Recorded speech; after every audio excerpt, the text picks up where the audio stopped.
Shalom, Bapak Ibu, Saudara yang Tuhan Yesus kasihi. Kita akan merenungkan kebenaran firman Tuhan, namun sebelumnya mari berdoa. Bapa di sorga, kami mengucap syukur atas cinta kasih-Mu yang tiada pernah berkesudahan dalam kehidupan kami. Sampai dengan saat ini, Engkau selalu menjaga dan memelihara dan memberikan kecukupan bagi setiap kami. Bahwa kami akan merenungkan kebenaran firman-Mu, kami memohon biarlah Engkau mengurapi kami dengan kuasa Roh Kudus, agar firman-Mu bahkan kami mampu melakukannya dalam kehidupan kami. Berfirmanlah, kami siap mendengarnya. Amin. Lukas pasal 5 ayat 8. Demikian firman Tuhan bagi kita. Ketika Simon Petrus melihat hal itu, ia pun tersungkur di depan Yesus dan berkata, "Tuhan, pergilah daripada aku, karena aku ini seorang berdosa." Melalui bacaan ini, kebenaran firman Tuhan kita renungkan dengan tema kenali Yesus dan kenali diri. Saudara-saudara, tentu sebagai manusia biasa pasti bertanya, bagaimana mungkin seorang tukang kayu mengajari seorang nelayan tentang cara menangkap ikan? Mungkin begitulah gambaran pikiran Petrus saat Yesus menyuruh dia menangkap ikan. Sementara ia dan teman-temannya telah sepanjang malam bekerja keras tanpa ada hasil. Petrus mewakili kebanyakan orang bahwa keliru memahami Yesus. Yesus pada awal-awal pelayanan menyatakan kemesiasannya bukan hanya dengan pernyataan diri, melainkan juga dengan pengajaran dan karya-karyanya. Sebelum peristiwa dalam perikop ini, beberapa pelayanan Yesus sudah menyatakan bahwa ia lebih daripada manusia biasa.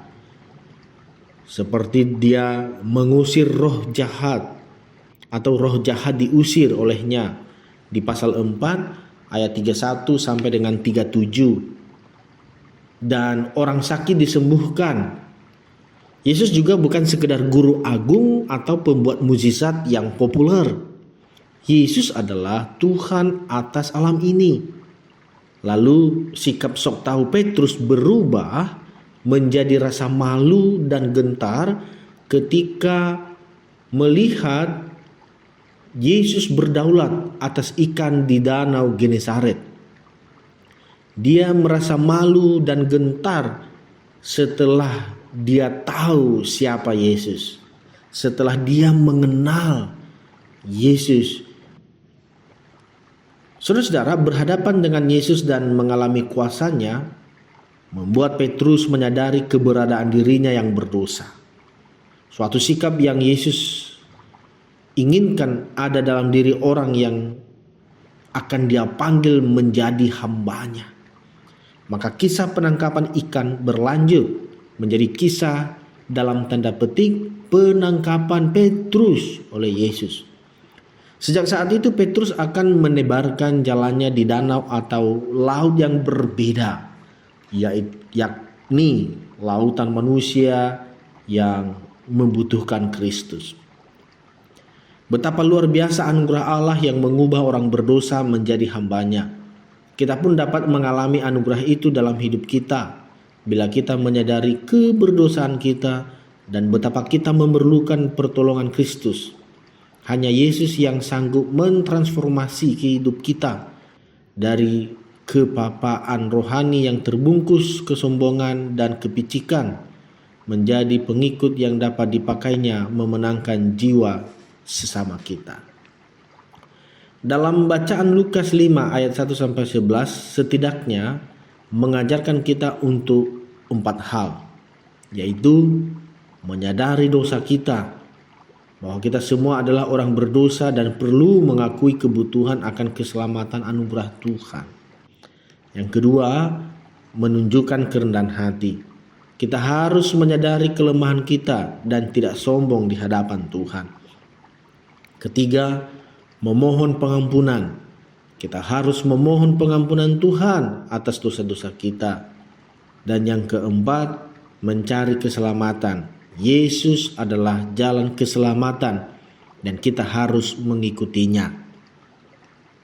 Saya kira 4 hal ini akan mampu membantu kita untuk mengenali Yesus lebih dalam lagi dan mengenal diri kita di hadapannya.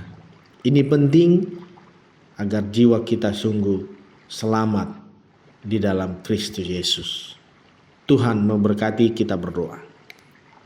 Bapa di sorga, kami bersyukur untuk firman-Mu. Kiranya ini sungguh menguatkan dan meneguhkan iman kami kepadamu untuk kami semakin mengenal Engkau lebih dalam dan kami juga mengenal diri kami, sehingga tidak ada keangkuhan, kesombongan dalam diri kami, tetapi kami dapat mengarahkan hidup kami kepadamu, ya Juru Selamat hidup kami, Tuhan Yesus Kristus.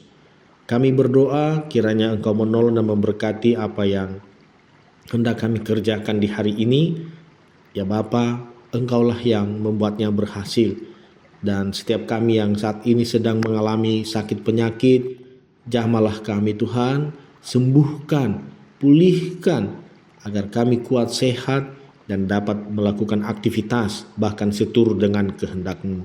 Yang berbeban berat, anugerahkanlah kelegaannya Tuhan bagi anak-anak kami yang berjuang untuk masa depannya.